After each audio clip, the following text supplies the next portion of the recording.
Company rule से crown के control तक, वॉर्स और एनेक्सेशन के थ्रू रेजिस्टेंस और फ्रीडम स्ट्रगल तक, यही है मॉडर्न इंडिया की कहानी। नमस्कार, स्वागत है आप सभी का भारत तरंगिणी में। पिछले लेक्चर में हमने सिविल अपराइजिंग्स या सिविल विद्रोहों को कवर किया जो रिवोल्ट ऑफ 1857 से पहले हुए। आज हम रिवोल्ट ऑफ 1857 को कवर करेंगे एग्जाम के पर्सपेक्टिव से।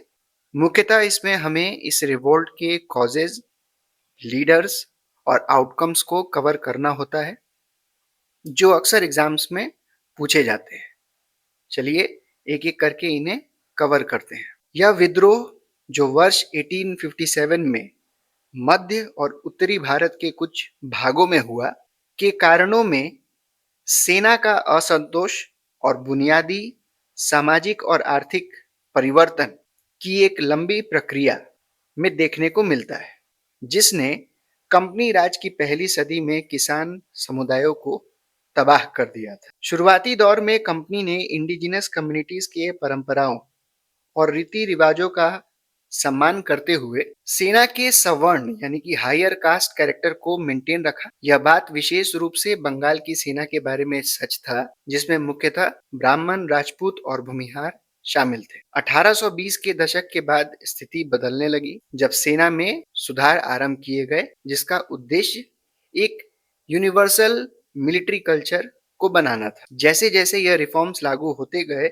जिसमें कास्ट प्रिविलेजेस और पेक्यूनरी बेनिफिट यानी कि मॉनेटरी बेनिफिट्स में कटौती शुरू हुई, तो हमें कुछ प्रतिरोध देखने को मिलते हैं। इन्हीं घटनाओं ने 1857 के विद्रोह की पृष्ठभूमि तैयार की। इसी समय कलकत्ता के पास दमदम में सिपाहियों में यह अफवाह फैलने लगी कि नई इनफील्ड राइफल के कारतूसों में गाय और सुअर की चर्बी मिली हुई है। चूंकि भरने से पहले इन कारतूसों को दांतों से काटना पड़ता था, इसलिए अपने धर्म और अपनी जाति के नाश और ईसाई बनाए जाने के षड्यंत्र के बारे में सिपाहियों का पुराना शक पक्का हो गया। यह देश भर में सेना के विभिन्न छावनियों में जंगल की आग की तरह फैल गया। इसके अलावा इंडियन सोल्जर्स के वेतन कम कर दिए गए थे। पदोन्नति और पेंशन के मामलों में भी उनके विरुद्ध भेदभाव किया जाता था। हालात तब और भी बदतर हो गए जब 1856 में सर्विसेज के नए रूल्स लागू किए गए, जिसके तहत सेना के जवानों को अपने क्षेत्र से बाहर किए जाने पर मिलने वाले अतिरिक्त भत्ता यानी कि एक्स्ट्रा अलावेंस को समाप्त कर दिया गया। जब सेना के जवानों ने बर्मा, सिंध और अफगानिस्तान में सेवा से इनकार किया, तो बदले में उनके ऊपर कार्रवाई की गई और उन्हें बर्खास्त किया गया। 1856 में अवध पर कंपनी ने कब्जा किया था। इस कब्जे ने बंगाल की सेना के मनोबल पर खास तौर पर एक प्रतिकूल प्रभाव डाला, क्योंकि लगभग 75,000 सैनिक अवध से भर्ती किए गए थे। अवध के अधिग्रहण ने इन सिपाहियों की वफादारी को झकझोर दिया। इसके अलावा चूंकि ये सिपाही वर्दीधारी किसान थे, इसलिए अवध के रेवेन्यू सेटलमेंट ने इन किसानों की दशा को और भी ज्यादा समस्याओं से घेर दिया था। बड़े भूस्वामी यानी कि तालुकदार ग्रामीण समाज के ऐसे दूसरे तत्व थे जो विद्रोहियों के साथ आए। अवध के अधिग्रहण के बाद वहां 1856 में एक समरी सेटलमेंट किया गया, जिसके कारण अनेक शक्तिशाली तालुकदार बेदखल कर दिए गए। इस तरह अवध भूस्वामी कुलीनों के असंतोष का अड्डा बना और जो आगे चलकर नॉर्थ वेस्टर्न प्रोविंस में भी देखने को मिलता है। भारतीय समाज के कुलीन और सामंती तत्व का प्रमुख शिकायत डलहौजी के डॉक्ट्राइन ऑफ लैप्स के तहत किए गए अधिग्रहण को लेकर था, जिसमें मरने वाले राजाओं के एडॉप्टेड सन को कानूनी अधिकारी की मान्यता नहीं दी जाती थी और रजवाड़ों को जब्त कर लिया जाता था।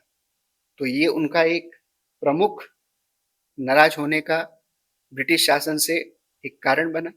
किसान यानी कि जो पीजेंट्स थे, विद्रोह में इसलिए शामिल हुए कि राज्य की मालगुजारी यानी कि जो टैक्सेशन का जो कलेक्शन था, जो रेवेन्यू मेथड्स, जो रेवेन्यू सेटलमेंट्स लाए गए थे, उसे एक असाधारण सीमा तक भारी मांग ने उनकी कमर को तोड़ दिया था। ब्रिटिश शासन का मतलब कारीगरों और हस्तशिल्पियों के लिए, यानी कि हैंडीक्राफ्ट में जो लोग जो इन्वॉल्व थे, आर्टिजन्स थे, उनके रूल ने उन्हें भी परेशान किया। पहले राजा महाराजा और नवाब ही कारीगरों के बड़े संरक्षक और ग्राहक थे। जब ये राज्य खत्म हो गए तो कारीगरों की आमदनी भी कम हो गई।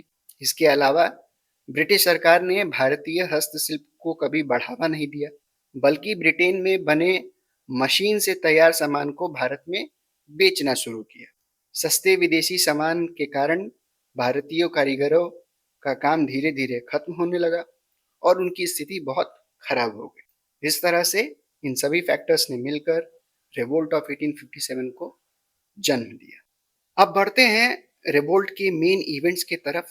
कलकत्ता के पास बैरकपुर में मंगल पांडे नाम के एक सिपाही ने 29 मार्च को एक यूरोपियन ऑफिसर पर गोली चला दी और जब अफसरों ने उसकी गिरफ्तारी का आदेश दिया तो उसके साथियों ने ऐसा करने से मना कर दिया। शीघ्र ही उन्हें गिरफ्तार करके कोर्ट मार्शल किया गया और अप्रैल के आरंभ में फांसी दे दी गई। आने वाले दिनों में अवज्ञा, भड़कावे और लूटपाट की घटनाएं की खबरें अंबाला, लखनऊ और मेरठ के छावनी से आई और आखिरकार 10 मई को मेरठ के सिपाहियों ने विद्रोह कर दिया। फिर वह दिल्ली की ओर बढ़ चले, जहां उन्होंने 11 मई को मुगल बादशाह बहादुर शाह जफर को हिंदुस्तान का बादशाह घोषित किया। दिल्ली पर कब्जा होने के एक महीने के अंदर ही यह विद्रोह देश के अन्य हिस्सों कानपुर, लखनऊ, बनारस, इलाहाबाद, बरेली, जगदीशपुर और झांसी तक पहुंच गया। दिल्ली में एक प्रशासकों की अदालत बनाई गई जो राज्य के सभी कामकाज के लिए जिम्मेदार थे। इस अदालत में कुल 10 सदस्य थे, 6 सेना से और 4 नागरिक विभागों से। बहादुर शाह को सभी नेताओं ने सम्राट के रूप में स्वीकार कर लिया था। उनके नाम से सिक्के ढाले गए और आदेश जारी किया गया। अगर इस क्रांति के महत्वपूर्ण लीडर्स पर चर्चा किया जाए तो कानपुर में नाना साहेब, अवध में बेगम हजरत महल, बरेली में खान बहादुर, बिहार से कुंवर सिंह, झांसी से रानी लक्ष्मीबाई, रामगढ़ से रानी अवंतीबाई और फैजाबाद से मौलवी अहमदुल्ला शाह के नाम उभर कर आते हैं। इस विद्रोह को बहुत ही कठोर और क्रूर बल प्रयोग से दबा दिया गया। लॉर्ड कैनिंग ने कलकत्ता में ब्रिटिश फोर्स को इकट्ठा किया और दिल्ली को मुक्त कराने के लिए भेजा।